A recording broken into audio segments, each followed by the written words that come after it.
दोस्तों आज काफ़ी टाइम के बाद अपनी एक नई स्टोरी लेके आया हूँ। इससे पहले की story last second with love को आपको बहुत सारा प्यार मिला, आपको सपोर्ट मिला, उसके लिए शुक्रिया। सारे प्लेटफॉर्म्स पे उसको अच्छा रिव्यू मिला।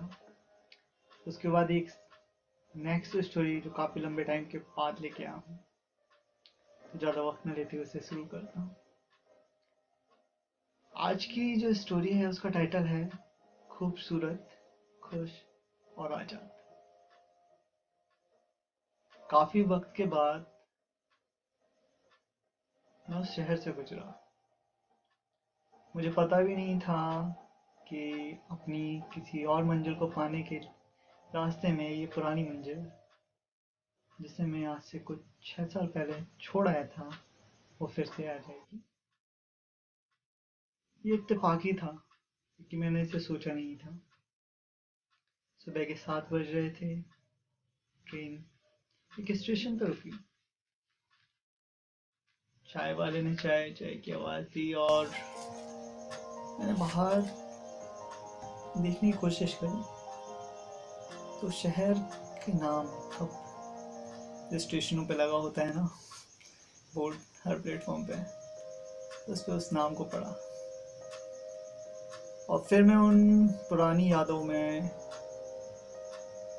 खोने ही वाला था कि फिर चाय वाले ने मेरे करीब आकर एक बार फिर से आवाज़ लगाई, चाय।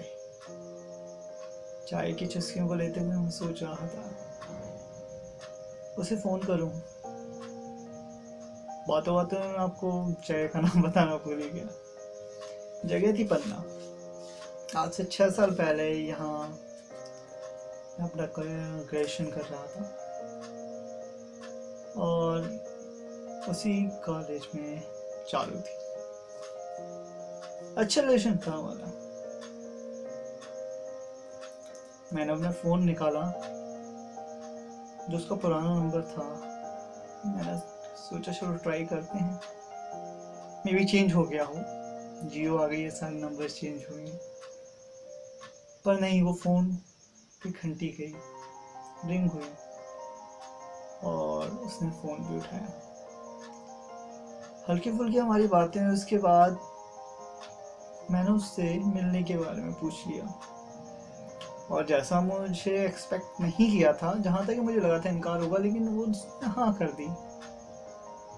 टाइम डिसाइड हुआ और मैंने अपनी ट्रेन छोड़ दी और उसी टाइम शाम के टिकट करा लिए। मैं डिसाइडेड रेस्टोरेंट में गया। ये वही रेस्टोरेंट था जिसमें हम पहले भी काफ़ी बार बैठ चुके थे। सब कुछ बदल गया था इस रेस्टोरेंट में, सारा स्टाफ बदल चुका था, पर आज वो अंकल दिखाई दिए मुझे। पर आज वो अकेले थे, आज वो आंटी नहीं थी उनके साथ और उन्होंने मुझे देखकर मुस्कुरा दिया। मुझे पता नहीं कि मैं उनको याद था या नहीं, या ऐसे ही, पर उन्होंने एक स्माइल पास करी, मैंने भी स्माइल पास करी और हम बैठ गए।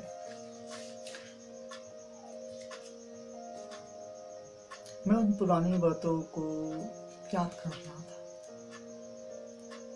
आज से 6 साल पहले मुझे मेरी आज़ादी बहुत ज़्यादा प्यारी थी और उसके लिए मेरा वक्त, और यही वजह बनी थी हम लोगों के दूर होने की। मुझे याद है उसने कुछ 13 मिस कॉल मेरे फ़ोन पे में थे और रात के 1:30 बजे मैंने उसे कॉल रिटर्न किया। वो गुस्से में थी कि मैंने उसका फ़ोन क्यों नहीं उठाया और मैं गुस्से में था कि इतने फ़ोन करने की क्या ज़रूरत। और वो हमारी लास्ट बात हुई थी। उसके बाद फिर मैंने फ़ोन काट दिया। इन बातों को सोचते सोचते मेरा ध्यान घड़ी पर गया और घड़ी में 11:30 हो गए थे। मैं उसका वेट कर रहा था और मुझे लग भी रहा था शायद उसका मैसेज आया कि वो नहीं आ सकती है, और अगर ये आता भी तो मुझे कोई फ़र्क नहीं था क्योंकि मैं ये सोच चुका था कि ऐसा होगा। पर नहीं, वो रेस्टोरेंट में एंटर करती। जैसा मैंने सोचा था कि उसमें ज़्यादा कुछ बदला नहीं होगा, पर वो बहुत बदल चुकी थी। उसके चेहरे की चंचलता की जगह एक सादगी थी। वो जो हवा के झोंके की तरह चलती थी, वो अब बहुत संभल के चल रही थी, और वो धीरे धीरे मेरे करीब आ रही थी और मैं बातों में खोता जा रहा था। मैं सोच रहा था मैं क्या बोलूं, हाँ बोलूं, क्या पूछूंगा उससे, क्या बातें होंगी हमारे बीच में। ये सब सोचता रहा और वो मेरी टेबल के सामने आकर मेरे सामने चेयर पे आकर बैठ गई, और हम दोनों ने एक दूसरे को मुस्कुराकर मैंने पूछ लिया, हाय कैसे हो। उसने बड़ा ही सिंपल सा जवाब दिया, फाइन एंड यू। मैंने भी कही okay, I am same here. Charu ने पूछा, इतने वक्त के बाद एकदम से मिलने का प्लान कैसे बनाया। मैंने झूठ बोलना नहीं चाहा, मैं सच बोल दिया कि गुजर रहा था यहाँ से, मुझे लगा कि मिल लेता हूँ, इसलिए मिल लिया। ओह, इस बार उसने थोड़ा महंगे बोला, तुम मिलना भी चाहते थे। मुझे तो ऐसा नहीं लगता था। मैंने कि नहीं, ऐसी कोई बात नहीं है, तुमसे मिलना क्यों नहीं चाहूँगा, बस ये था कि थोड़ी काम की व्यस्तताएं थी, इस वजह से नहीं आ पाया। क्या कर रहे हो आजकल, चारू ने पूछा। वही इवेंट मैनेजर हूँ मैम, इवेंट ऑर्गेनाइज करता हूँ। इवेंट के चक्कर में ही एक सिटी से दूसरी सिटी जाना होता रहता है, तो वहीं जा रहा था, तो सोचा आज तुमसे मिल लूँ। और तुम क्या कर रही हो, मैंने भी पूछ लिया। क्रिएटिव राइटर हूँ। उसे लिखना बहुत पसंद था, मुझे ये बात पता थी, और वो अपने पैशन को फॉलो कर रही थी। मैंने भी यही बोला, गुड, अपने पैशन को फॉलो कर रहे हो। उसके भी आंसर था, सेम तुम भी, तुम्हें आज़ादी पसंद थी और तुम वैसे ही जॉब कर रहे, एक सिटी दूसरी सिटी, इवेंट्स वगैरह। और हम दोनों ने एक दूसरे देखकर हंस दिया। मैंने अपने लिए फ्रेश लेमन मंगाया, उसने अपने लिए कॉफ़ी। बातों का जिक्र चला, थोड़ी बहुत बातें होती रही। फिर मैंने पूछा, तुमने कभी ट्राई नहीं किया मुझे कॉल करने को। शी टोल्ड मी, तुमने अपना नंबर चेंज कर दिया था। और ये सच्चाई थी, मैंने शहर छोड़ने के साथ ही अपना नंबर चेंज कर दिया था, और मैंने किसी को नहीं दिया था, कुछ चुनिंदा लोगों को। जब उन्होंने बताया कि उसने उन चुनिंदा लोगों से ही मांगने की कोशिश करी और मैंने मना किया था, इस वजह से उनने उन लोगों में से किसी ने उसे नहीं दिया। और फिर धीरे धीरे उसने ट्राई करना बंद कर दिया। बातें होती रहीं। उसके बाद चारू ने जो बोला वो बहुत सुनकर मैं शांति हो गया। चारू ने कहना शुरू किया, उस दिन गुस्से के बाद तुम चले गए। तुमने एक बार भी बात करना जरूरी नहीं समझा। मुझे पता है तुम शहर में आए दोबारा, और मैं मिलना भी चाहती थी, पर तुम फिर बिना मिले चले गए। आज 6 साल के बाद तुम्हें फिर से मेरी याद आई, और वो भी तुम्हें मेरी याद नहीं आई। तुम इस शहर से गुजर रहे थे, तो चलो सोचा तुमने कि चलो मिल लेते हैं, और तुम आ गए। पता है मैंने तुम्हें मना क्यों नहीं किया, क्योंकि तुम्हारे जाने के बाद बहुत कुछ मेरे अंदर टूटा था, और उन टुकड़ों को लेकर जीना बहुत मुश्किल था।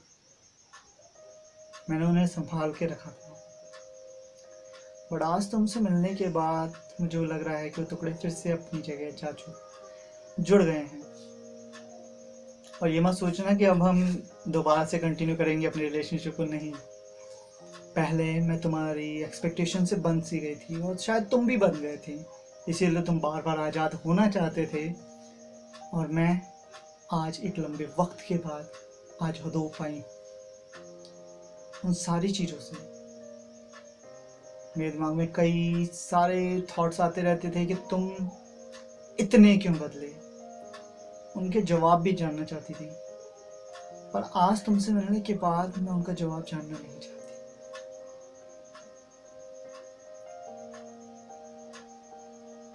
क्योंकि हर बात का जवाब तुम्हारी खामोशी ने मुझे दे दिया था। मैं अपना पक्ष रखना चाह रहा था उसके सामने, पर मैं निशब्द हो चुका था। आज मैं वाकई में चाह रहा था कि हम फिर से इस रिश्ते की शुरुआत करें, पर मुझे अब फील नहीं हो रहा था कि ऐसा हो पाएगा, और शायद नहीं भी होना चाहिए। मैं इन्हीं बातों में उलझा हुआ था कि चारू ने फिर कुछ बोला।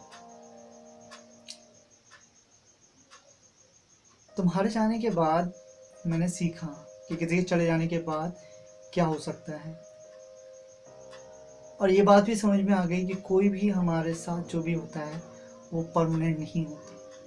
हर रिश्ते का एक वक्त होता है, और उस वक्त के खत्म हो जाने के बाद वो चले जाते हैं। तुम भी चले गए थे और मैंने सोचा नहीं था कि हम मिलेंगे। मैं इस कैफ़े में भी उसके बाद आज तक नहीं आई थी। आज तुम्हारे बुलाने पर मैं इस कैफ़े में दोबारा हूँ, और मैं बहुत खुश हूँ, क्योंकि मुझे ये फील हो रहा है कि मेरे अंदर जो अग्रेशन था, जो चीज़ें थी, वो सब आज धीरे धीरे खत्म हो रही हैं, और मैं खुश हूँ, और मैं आज़ाद भी। और आज मैं वाकई में बोलना चाहूँगा कि चारू आज बहुत खूबसूरत, खुश और आज़ाद थी, और मैं फिर से उसे नहीं बांधना चाहता था। वो अपने स्वच्छंद आसमानों को छू रही थी, और छूना भी चाहिए।